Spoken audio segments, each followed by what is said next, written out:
So ngayon kakain lang kami ng mami ni Curie mga bay kasi nga wala kaming lutong ulam dun sa bahay kasi nga magbabagong taon na. Kaya pares muna tsaka mami kakainin namin. Alam ko naman di ko makain si Curie, sasama ko na lang. Kasi nga tapos na kumain si Curie, ang ulam niya kanina Energin. Ayusin mo yung camera natin. Yung camera nakita yung mukha ko? Opo. Yung mukha ko nakita? Opo. Ben si Curie magkameraman. Di naman nagganyan ko. Nakita ko yung mata mo. Ubos na pala yung pares nila, yung paresan nila dito.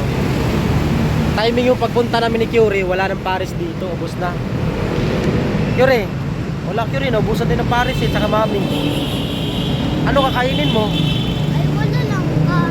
Ano kakainin mo? Biskwit, ano? Wala lang kumakain. Wala.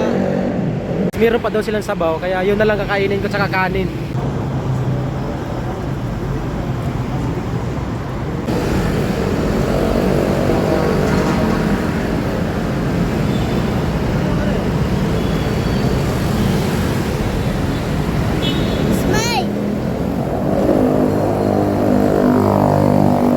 Sa mga gustong pumunta mga bahay, napakasarap ng pares nila dito at mami.